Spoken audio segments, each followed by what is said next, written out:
Hello and welcome to the Navy Blue Corner. I'm Ian, joined as always by my good mate Lockie. And look, for the second time this season, the Blues had such a big opportunity traveling away from home, put in a big performance, maybe start to prove that they are a top 8 team, get some runs on the board, maybe start to build some momentum. Yet again, they have squandered it and have left us all kind of scratching our heads, wondering where is this club at? Lockie. And, after another loss as well, after leading at halftime, seemingly it was all in our hands. I guess I've got to ask, how are you and how have you reacted to this loss, Lockie? I feel like I'm in a bit of a different place after this one, actually.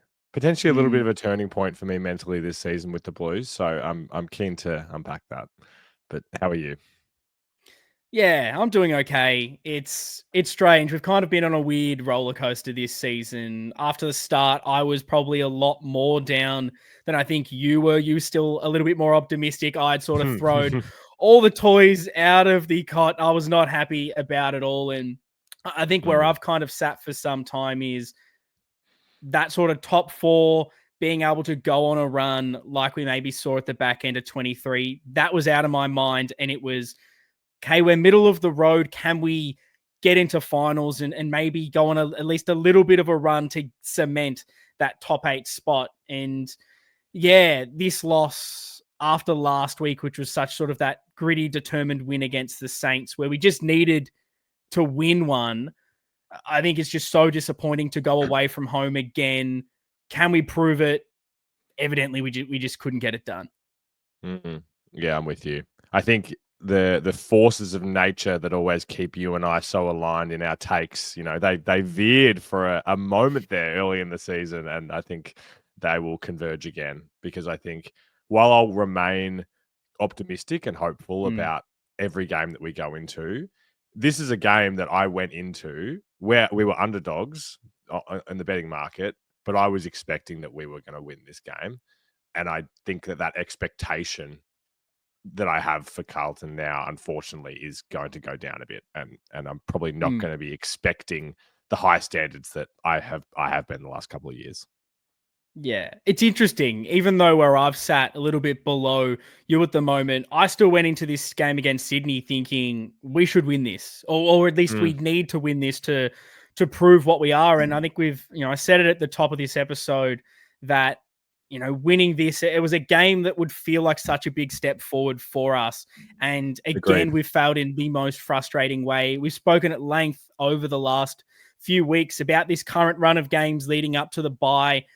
We're playing a few of these teams we're so clustered around, and it was such a big opportunity to bank some wins, headed into the break, knowing we've also got Essendon, West Coast North to kickstart after the week off. 100%. This, knowing Sydney's form as well this season has been really poor. Even at home, they haven't played great football. There's so many of these middle of the crop teams that we're sat in at the moment. Giants, Freo, Essendon, Sydney, St Kilda, Port. You can even throw Melbourne into that. Potentially, at time of recording, they're in front against Brisbane. Who knows what will happen once this is out. But there's a lot of these teams that could take a step if they go on a run, win 4 in a row. All of a sudden, that 8th spot feels like it's the one that's up for grabs with those other top 7. Just at the moment, just that step above everyone else. And I think the question off the back of all that is, where does that leave us right now? Are we simply middle of the road? Do we have to accept that? Or do you think that there is still upside compared to those teams around us? Yeah, I mean, that's, I guess, kind of what I was saying is I feel like I am starting to drift in that direction of, I kept kind of asking the question in the preseason and even in the early parts of this season when we weren't going well, like, why not us in this when you look at the landscape of the league and how even it feels? And I don't know, there was just something about this performance, like the inevitability of it at 3/4 time, where other teams in the league just managed to get it done in these times, and we just simply don't have that. It was just the same script again. So yeah, that's why I'm quite aligned with you, I think, in that I'm still I still think that we can win this next game against the Giants. I still think that we can be a finals team, but where I expect such high standards from so many of our players. Unfortunately, we're just not they've let me down one too many times this season, sadly, for me to keep expecting it. It's such a weird predicament, I think, with where we are at, because you kind of nail everything perfectly there, where there is still things to like. There is still upside in certain Absolutely. areas, but the downside is just so obvious, and it's been repeated so many times. When I compare us to those teams around us, I still, and maybe this is just us being biased Carlton fans, but I still think we're better than Freo, Essendon, St Kilda, Port. We should be better than Yes. Sydney right now, but we obviously didn't prove it on the weekend. Where are we Yeah. compared to the Giants? Maybe we'll find out a little bit more this week. So I still think that there's clearly an opportunity to make the top 8, and you never know what could happen once you Yeah. get there, even though there are clear deficiencies. But it's those deficiencies and how we are continually losing and making those same errors that is where it's so hard to truly back us in for that top 8 spot. And clearly, Mhm. so much frustration out of the loss on Friday night. Is that frustration simply what you said then, that it was just an all too familiar Mm. collapse in performance? Yeah, I mean, it was all too familiar even at quarter time for me, where there was so many good things to like in that first quarter. When do we ever like manage to? I know I'm feeling like a Debbie Downer with how I deliver that, but it's true. Like you could have predicted it at the start of the game and said that, yeah, we're probably gonna dominate possession and field position in this first quarter and not have a big lead or any Mm. lead. So it was kind of the whole game was so predictable in that regard, in a sad way. It was almost the perfect summation of everything that could possibly go wrong in a Carlton game, except maybe us bottling a lead, because we didn't really have too much of a lead. You're right. Dominated the possession in that first quarter, dominated that territory battle. The way we set up behind the ball did look promising with the amount of intercepts. But again, it's how we used the Yep. ball, Yep. it's how we moved it, inability to put any of that dominance on the scoreboard.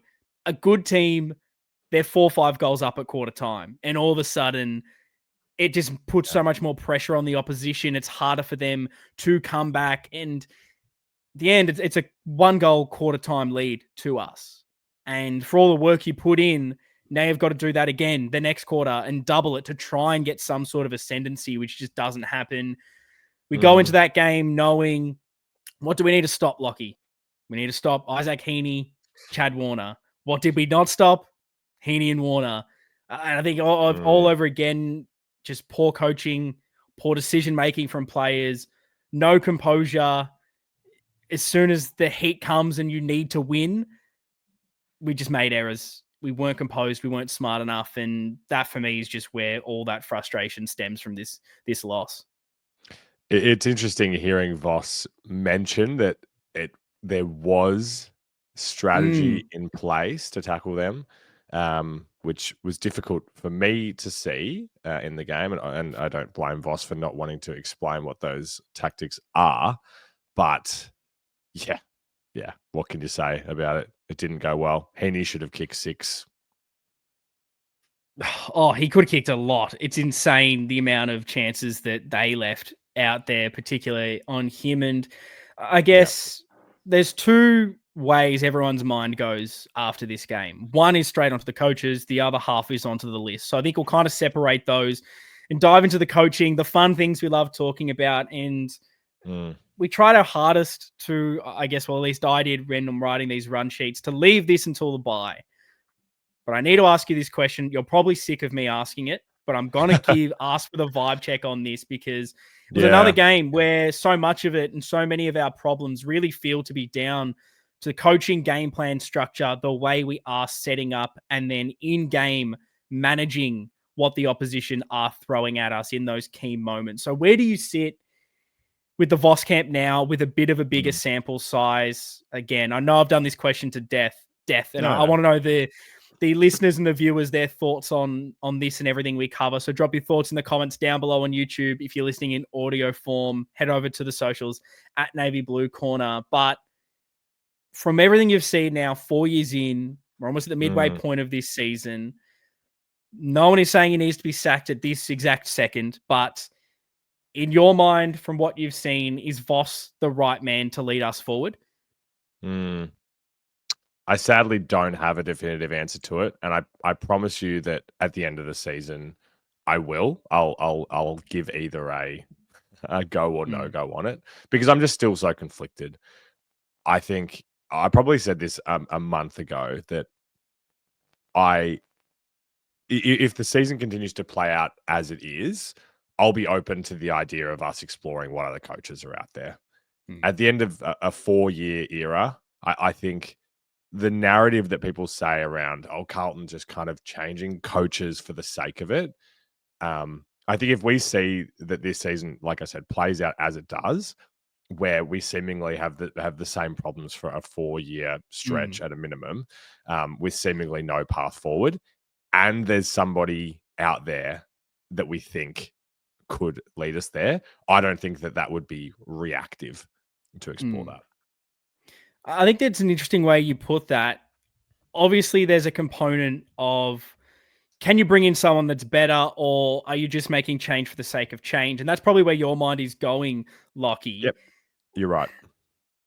Do you think when you've given someone the keys to this over a 4-year period, and let's say we make maybe the best of the current scenario is we make finals, go out again, but we've had this fluctuating season where so many of the same issues happen throughout. The way we lose is the same.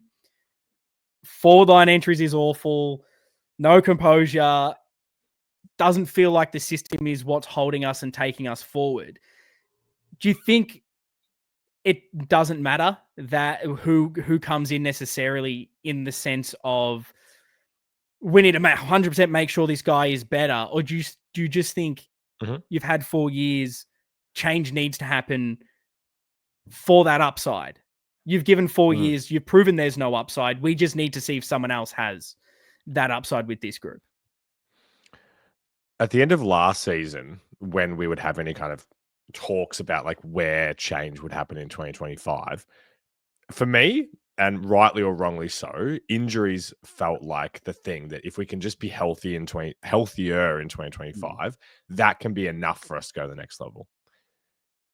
To me, we have not had a bad injury run to start this season, and we're still not performing.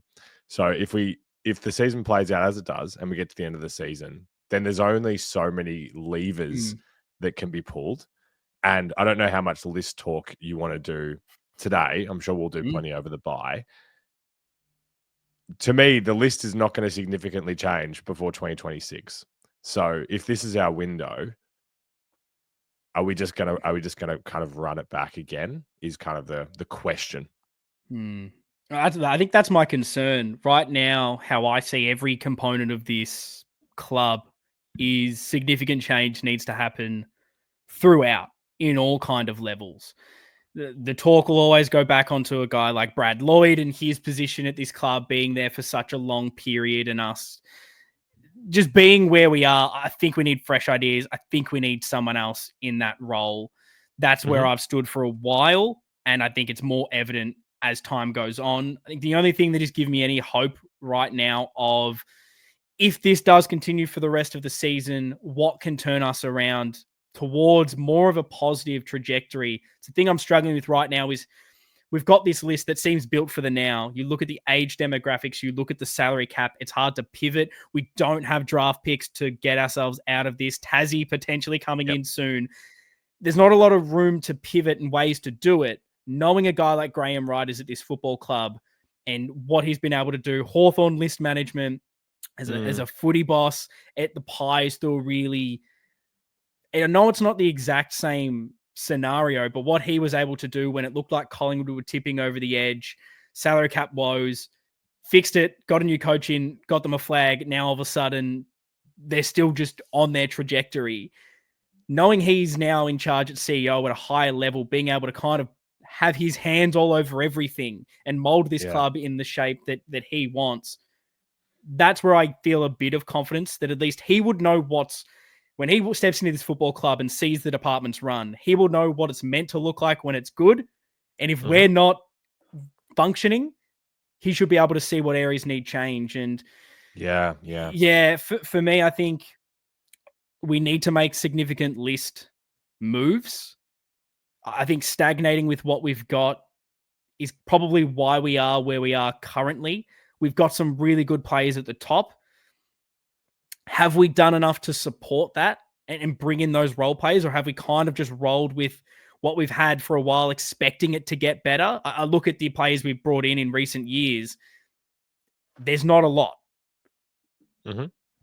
So for me, if we're expecting to get better, you need to make some additions into this squad. Yeah. So I think that needs to change. And then on the coaching as a whole, when it's the same issues, the same systemic problems, and then in-game coaching for me is that big issue, particularly when you look at Yeah, I Heaney and know. Warner. Like you said, Voss comes out and says he's got this plan. We didn't execute it in the second half.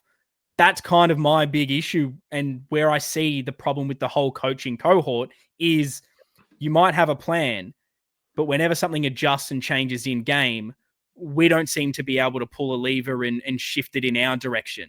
It is always the opposition moves one thing, and we don't have those plan Bs or Cs to overcome it. Mm. I like that you brought Graham Wright up. You and I were texting about that, and I've spoken with a few people over the last few days where, you know, the optimistic supporter in me wants to back him in and believe that he's going to do good for the club, right? So if I'm going to hold that, then I'm also going to believe in what he thinks at the end of this season. And if he decides that this is the end of this coaching era and it's time for something new, then I'm probably going to trust that.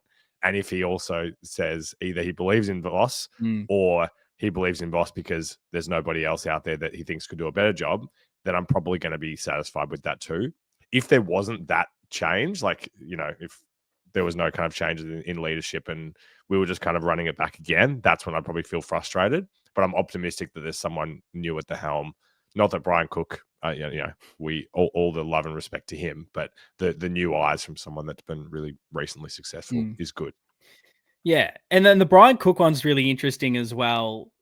You'd never know truly what these guys are actually doing and what decisions are theirs. And I don't want to just paint this on a negative towards Brian. However, you look at him potentially wanting to move on from footy. We kind of brought him across. It seemed like he only wanted to be there for a couple of years. We kind of almost extended him for a little bit more.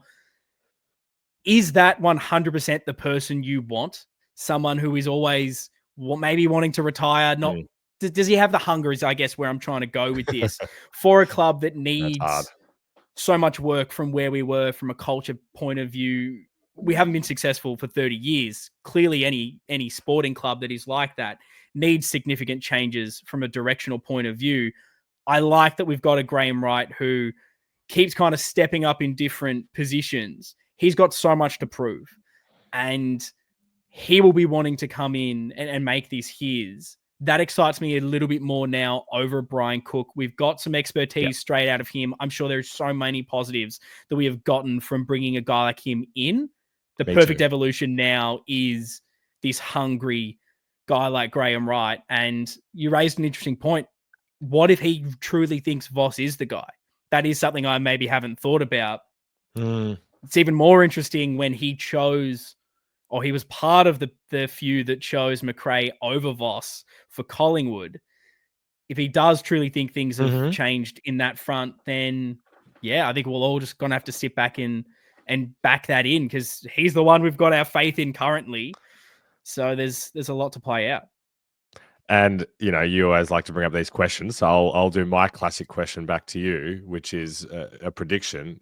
Do you really, like, if you had to predict, do you think that Voss will be our coach next season as things currently stand after that conversation we've just had? If I was in charge, he wouldn't be. I don't know, to fence it. I have a feeling it's just like, I guess my lack of knowing goes, does Graham Wright truly have the keys, or will others step in? If I think Graham Wright's got it, I don't think Voss will be there. Yeah.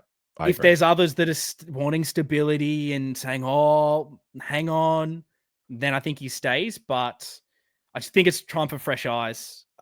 We're not progressing right now. We're stagnating, and that is a big issue. And speaking of coaching, pivoting a little bit to bring it back to the Sydney game, one of the other Yep. things I was a bit frustrated with was not being able to overcome the Jordan tag on Walsh, something you kind of know is going to happen. Happened last time we played Yeah. them.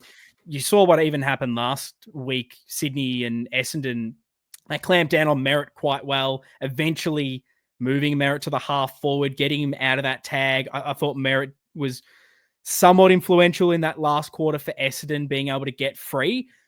Yeah. Our inability to change anything up or get Walsh back into the game is, for me, just Yeah. a big cross on the coaching. And it's just all too familiar for us not being able to get our best players out of these funks in a game of football. That was a key frustration for me, and I didn't really think of it very much until now as a coaching thing. I was just really disappointed with, yeah, what I was seeing with Walshy out there. The way that I don't know, I can't tell whether it is coaching instruction or what he's doing, but the amount of times that he's like burrowing at the bottom of a pack when Mm, Cripps is standing right there next to him, moments like that where I'm like, I just don't want that to be you mm. doing that. Like, I don't want you being the dirty work guy. It felt like we had four midfielders doing like the same thing to me, And, which is and the really last few weeks have been disappointing. so much better with Walsh, seemingly in a more outside role. Maybe their Yeah, plan was to get him into the contest and he can burst away there. I'm just surprised we maybe. didn't try more of Walsh half forward, lose the tag, which feels like the Same. simple plan. It didn't pan out, and it's another just reason why I look down on this coaching performance. And Yeah. I think another key that is seemingly becoming a story is the way we defend and the way we set up around the ground. Defensively, we've been talked up as such a strong side this year, and I think to a degree there's been some really positive and strong performances, but Yep. Yep. this game truly showed me the issues, and that is we simply roll back far too deep compared to any other team in the Mm, competition. We flood the midfield spaces. The high half forwards get way too high, which one, when we win the football, how many times do we have no one ahead of the football to kick to? The system completely breaks down. And yeah. then defensively, when you are flooding space and maybe we win the ball, as soon as we lose it, no one knows their role. No one knows where they need to be positioned because we're all over the place. I think Hmm. there's such an inefficiency right now about everything we do. And it's so taxing. It's tiresome. It's no surprise that there are these kind of fade outs when can you expect a guy like Motlop to be able to burst forward when he's already been running so hard the other way? And we're not set up well once we do win the ball. It's just, it feels like so many things break down because of how we are trying to play right now. Mm, yeah, I agree. It becomes extra frustrating to me when I look and think about the guys in the defense itself, and and just what we're getting out of Haynes, like just so much more than I expected that we would this season, and just generally feeling quite good about Mm. the guys back down there. Like, even though I still don't really think that that is Ollie's role in the back line, like I thought that he was standing up, taking inset marks and all that. Um, yeah. So does it kind of go back down to coaching and system again? Um, I hate I hate talking about the press conference. It's all fake words, but like Voss did say, and I'm not quoting him, but something like the method is there, the system is there. Like, he's saying that the system is working, and I just don't know. Mm. Oh, look at this. We've completely switched. This is And you know unbelievable. what? I feel like You know what I I feel like I'm did? hearing myself talk, which I'm scared. I'm actually scared about, to be honest. I wrote down a note from it. That's how interesting I thought it was. And I wanted to ask you what you thought of this comment. And Mm, again, I don't mm, think there's you can draw a lot from these things, but then when there is something that's said, I wonder, why did you say this? So what did you think of this comment? He said something like, if you asked us before the game if we'd take being up by 6 points at three-quarter time, we would. I Do you did. think that's a good or Oh, weird thing to say, or is that normal? Am I reading too much into it? I did. I didn't think a lot of it at the time, but it is a strange thing to say. I feel like the press conference moved on, so my brain moved on. But in the moment, it sort of caught me off guard because, yeah, to a degree, if he'd simply just said leading at three-quarter time, Sure. that to me makes it all sound better. Saying like up by 6 points, it's like, no, surely you'd want to be up by a bit more, Vossi. Surely that's not the ideal scenario for you.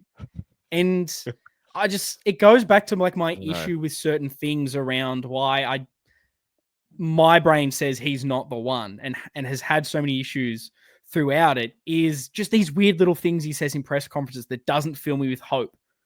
And that doesn't fill me with a lot of hope talking about 4 years in where we've built this list to be pushing towards top 4 and he's saying Sydney, who have been horrific this season, that we're fine with just being up 6 points. And that's a great scenario for us. And it just doesn't sit right. Yeah. Just with the How did you think about it? and I don't know, maybe I'm reading too much into it, but it felt like, is he saying that in terms of he is feeling good about how we have been performing in fourth quarters and our ability to Mm, stand up under pressure?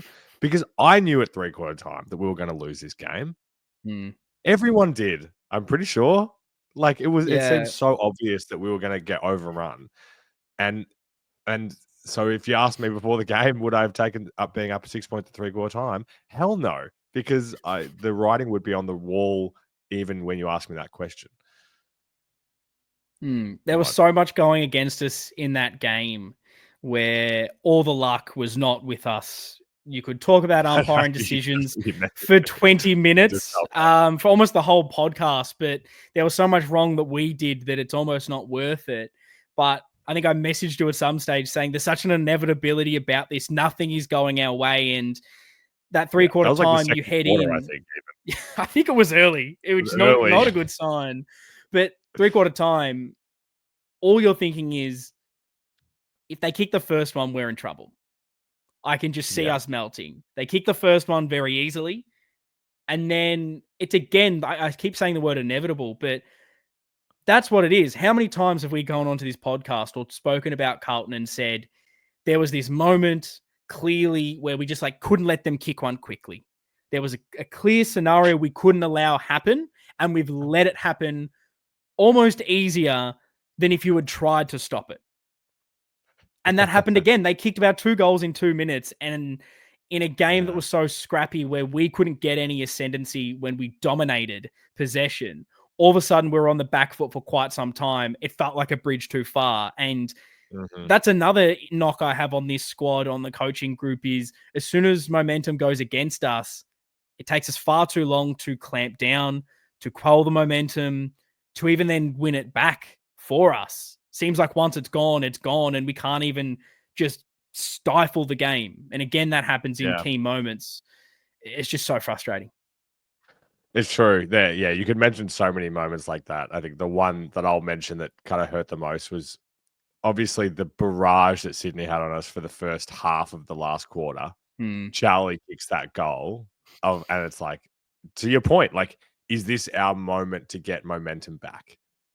And then the way that Campbell gets that goal within a minute after that Hmm. to just be like, absolutely not.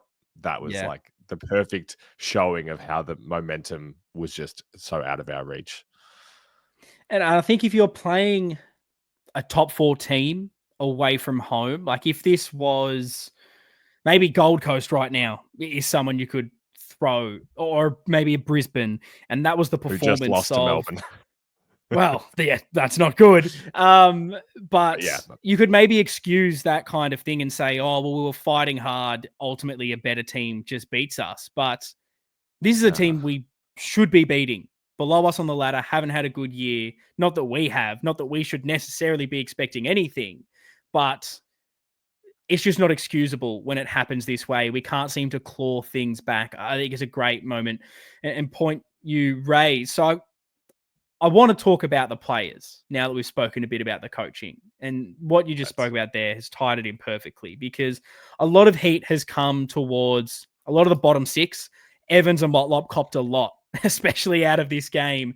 Do you think that that's a fair reaction, or from your point of view, should more heat be going on our leaders in a game like this? Yeah, I don't have a strong opinion on this at this stage.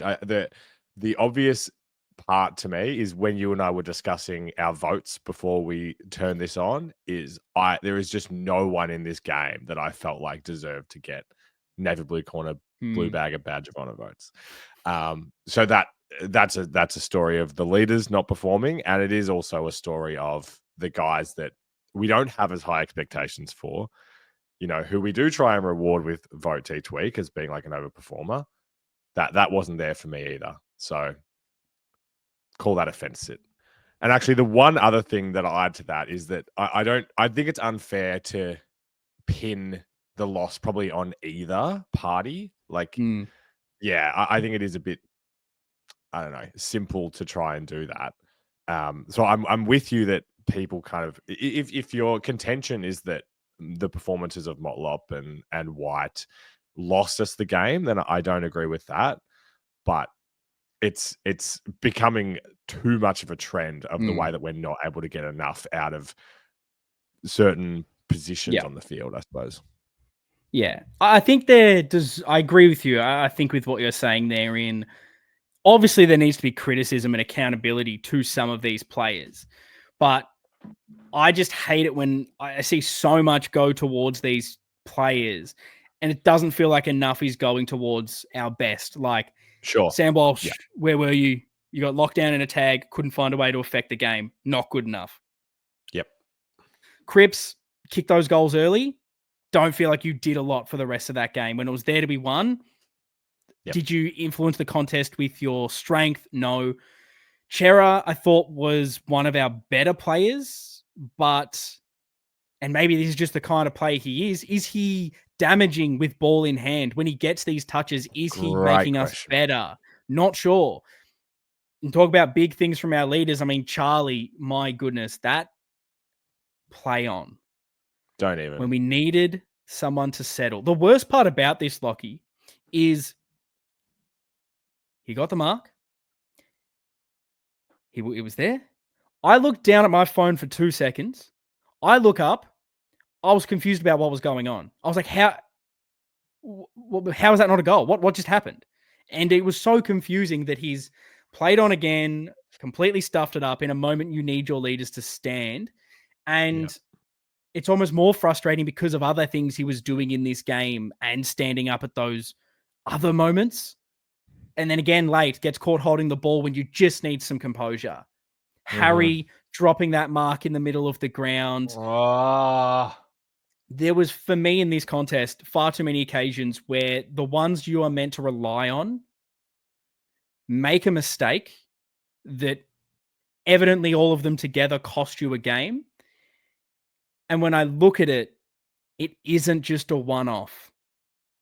I'm looking at our best players, Lockie, and those that are our leaders, those that are experienced, and we'll get to it in one of the segments we'll do very shortly, but I'm starting to question how much I truly trust them at every stage of the game.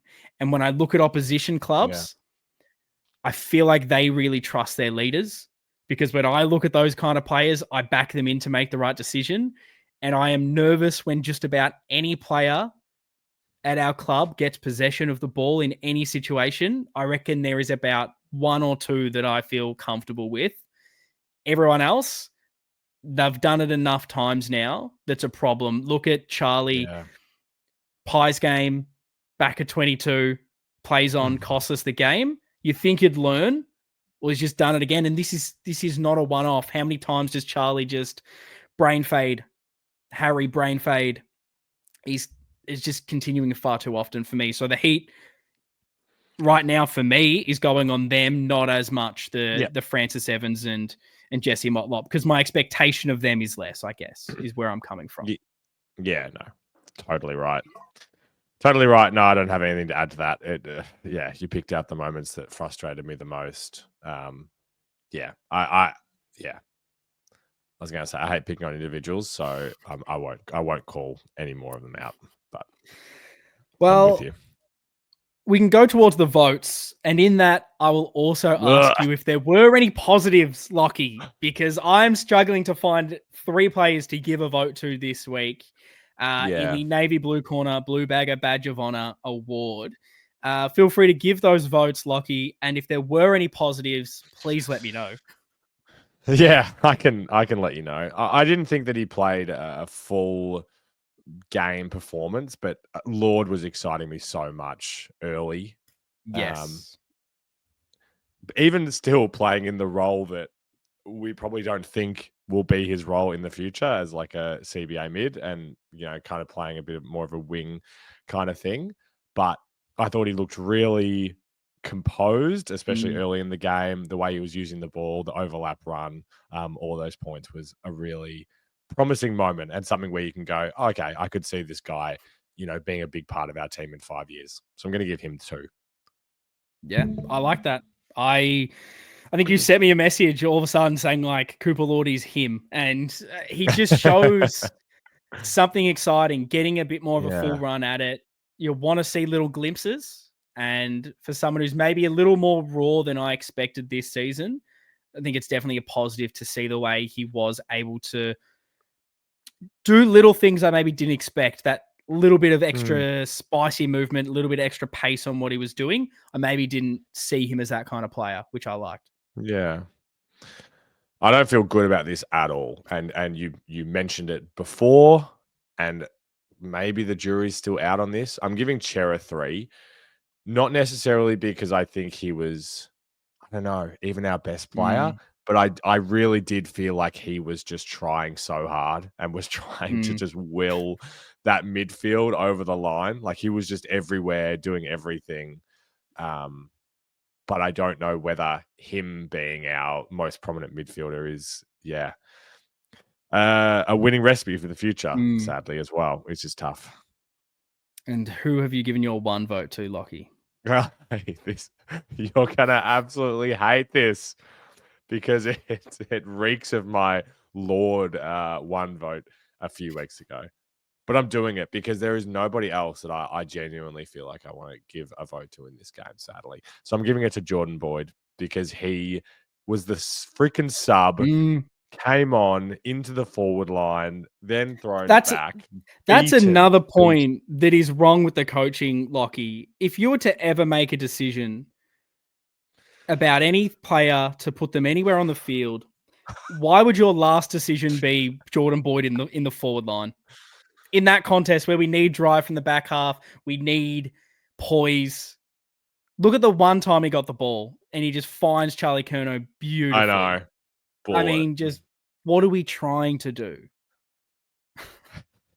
And then, to top that all off, he's getting smashed in the head, not winning free kicks, just being like, what is going on with me this season? So I don't know what is going on with Boydie this season, but I'm giving him a sympathy 1. What did you make of the way Sydney went about it? I felt for a lot of the game, they were very physical off the ball. When a ball was to be bounced, they were getting into a lot of our midfielders, sort of letting them know. Yeah. And then off the back of that, they've tried to knock out 2 of our players. They've managed a 50-50 efficiency at that. Both times, no one really remonstrated for us. Is that kind of the telltale sign of when Carlton just isn't on? I don't know if it's a telltale sign that we're not on, because I think even if we are on, we probably aren't doing that, right? It's funny. So that was mentioned to me as well about that physicality, and it's not something that I kind of clocked during the game that was happening. It just kind of felt like business as usual. But the more that we talk about it, the more I do realize that was the case. And no, we just don't. We just don't have that culture of of standing up for our teammates in that situation, it seems. Because I noticed it in, I think, the second quarter. There was a stoppage in, I think it might have been Sydney's forward line, and all of a sudden, I just noticed they were really getting into us at that stoppage. And it made me think, is this a tactic that they've gone, we know Carlton aren't that? They think they're this strong physical side, particularly contest is their brand, but really, are they physical when you push them? Are they going to bite back? Is this a way to physically show, and eventually by 4 quarters, we're better. We're on top. This is our game. And something I clocked, it was very interesting. I think I'll try to make note if other teams try to do it from here to see how we react. But in the end, they overpowered us. And I wonder if there's just elements of that psychology where we're not going back and we're not trying to be the aggressor, whether that has any bearing on things. But yeah, votes tough this week. Nice. I gave 1 vote to Ollie Hollins, and it was pretty much for like his first quarter.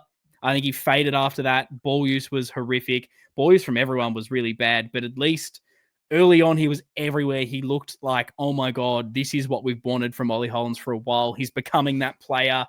My 2 votes I gave to Lewis Young. I feel like I'm becoming one of his biggest fans now. I know he drops that mark, although if he was maybe Isaac Heaney, the umpire pays that as a mark because he's apparently held on it for long enough. But there were just little things from Lewis Young throughout the game, little taps on, little handballs that he's shown a few times, but I still don't expect him to be this key cog setting up things, doing those little team maneuvers that I was really just pleased to see from him yet again, getting thrown forward, back, forward again, into the ruck.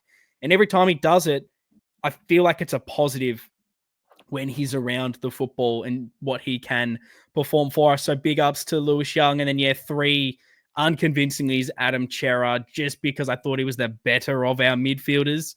But I don't know. I feel like it's a case of he made the least noticeable mistakes, but that doesn't necessarily mean that he was positive for us. He might be positive in the end due to the lack of mistakes from everyone else.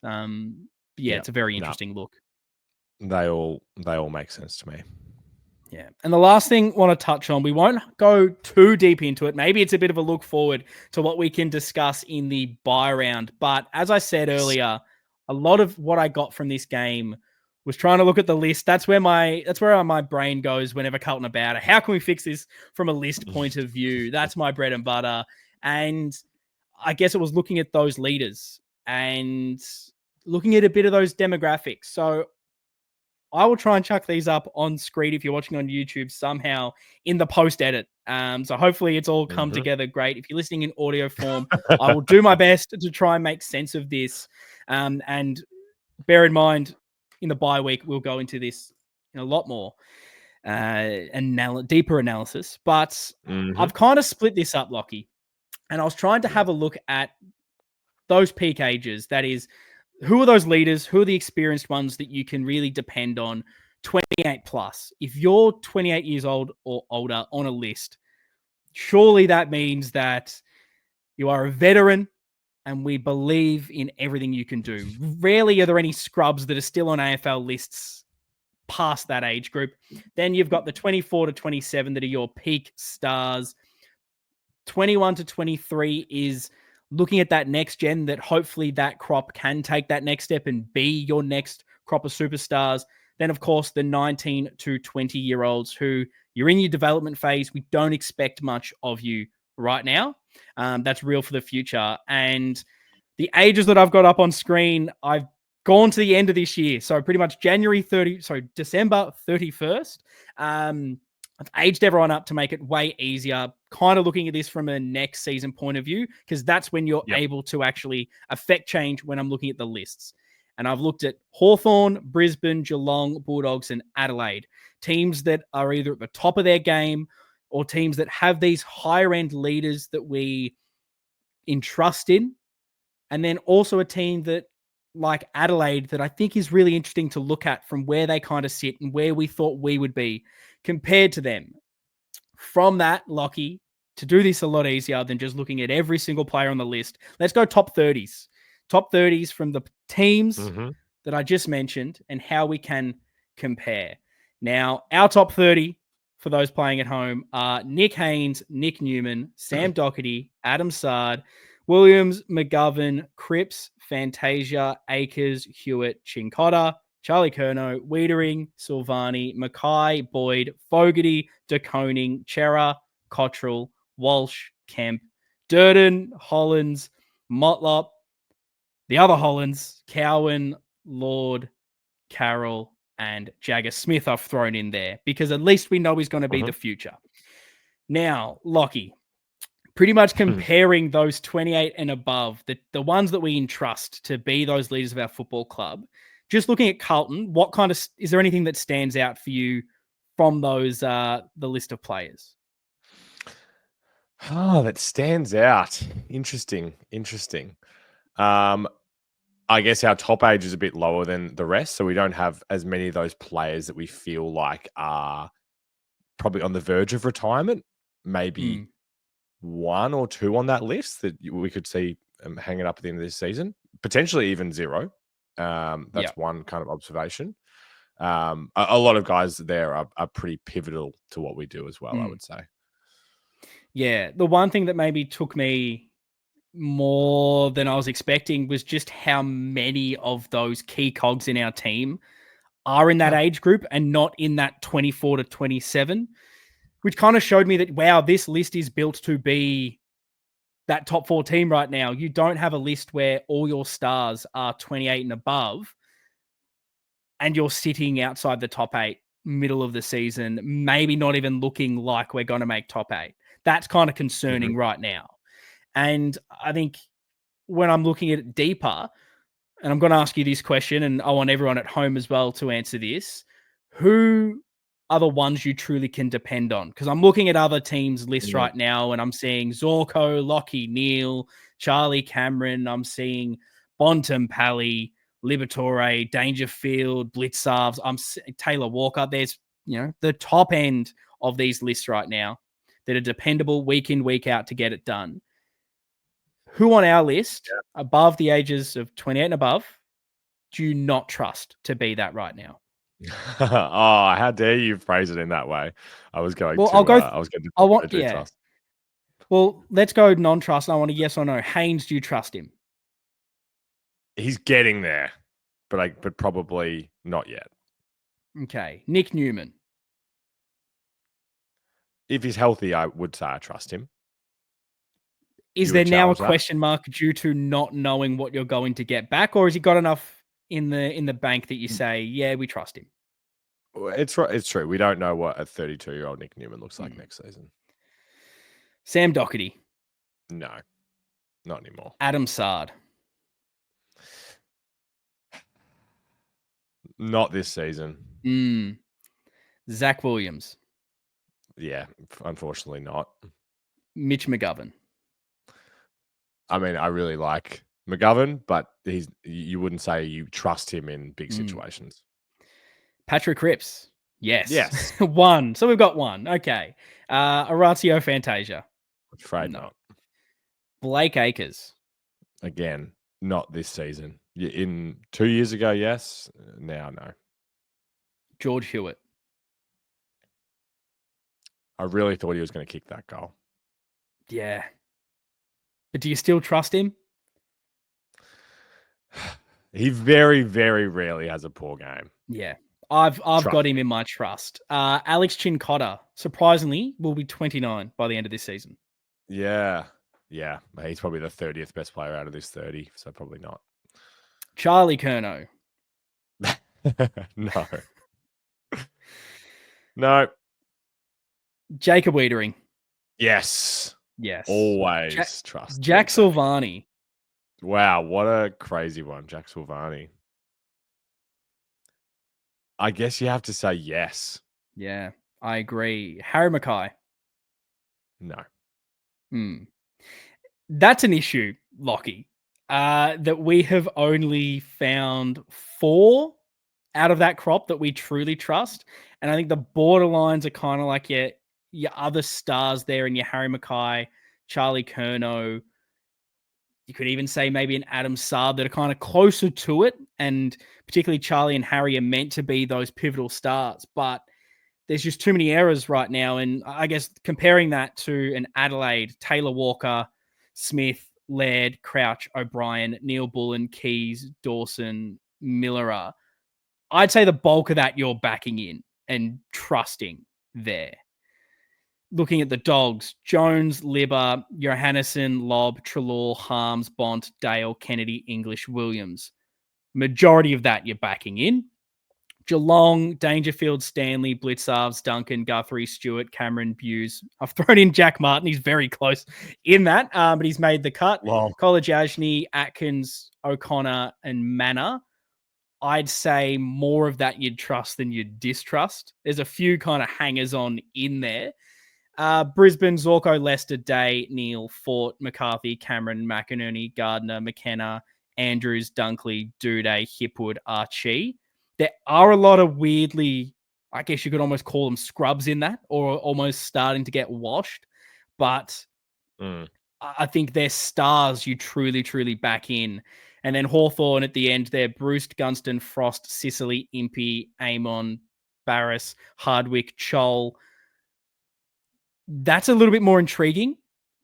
But I think, again, there's probably more that you're getting higher output. So I guess comparing that now, looking at Carlton, where we are you getting anything out of this little exercise? Does anything sort of spring to mind as far as your thoughts on that experienced element of this list and where a lot of our stars lay? It makes me think about an exercise I made you do pre-season where we were looking at whether we thought a player would have a better season this year than last year, or whether we thought they'd stay the same or get worse. And we didn't find many players that we thought would go backwards. When you analyze it in this way and you just look at the names that you've gone through, then it's hard to see where the upside will be with most of them next season and going forward. Just because we're another year on and we've got this new sample size of games. That's probably a takeaway. Yeah, that's probably what worries me. I mean, let's back in, Harry, Silvani, Wiedering, Curnow, Hewitt, Cripps. Let's say Newman and Haynes for now. All of a sudden, outside of that, you've got Doc. Look, he's not in the best team at the moment, so that probably doesn't matter as much. But Sard, Williams, McGovern, Akers are the ones that really worry me here in how pivotal they seem to be in our best 22 and the roles that they play, and just how much I'm comparing them to similar players in other squads, and it's just night and day how much I don't trust them at all from us. Yep. And that's concerning. Looking at this list build, they're hard to replace. Where do you get players of that experience? But then on the flip side, is that experience actually worth anything because of the fluctuations in form and not being able to depend and rely on them? Yeah, it's true. It's true. Yeah, I don't really have anything to add to that. It's it's good exercise. I'm looking forward to doing more of this in the bye. Yeah, 100%. Because I think the thing that we'll go through, hopefully throughout the bye, is then looking at those other ages, comparing them, the peak ages and those kind of on the cusp, those sort of 21 to 23. And if we're worried about the list maybe being a little bit older and us not getting the output right now and not having faith, is there enough to pull us in that right direction? Or what are the areas that we need to figure out to turn this ship around and get us going? But that is pretty much going to wrap up this episode here. It's been a grim one on the Navy Blue corner. Not a lot to like from that Sydney game. And yeah, unfortunately, as you'll all probably know, we weren't able to get a St. Kilda episode out, which is very frustrating when we then are available to do an episode and we have to review the Swans game. You know how much I would have loved to have spoken about a big win against the Saints.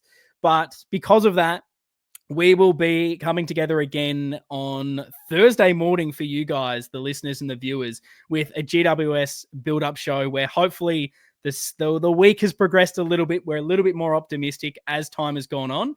So we're breaking down all the big news from the week and getting hyped towards hopefully a win against the Giants. Let us know your thoughts to everything we've covered in this episode. Drop your comments on YouTube down below. If you're listening in audio form, over on the socials at Navy Blue Corner. Thanks for watching. Thanks for listening. Up the bloody baggers. See you guys next time.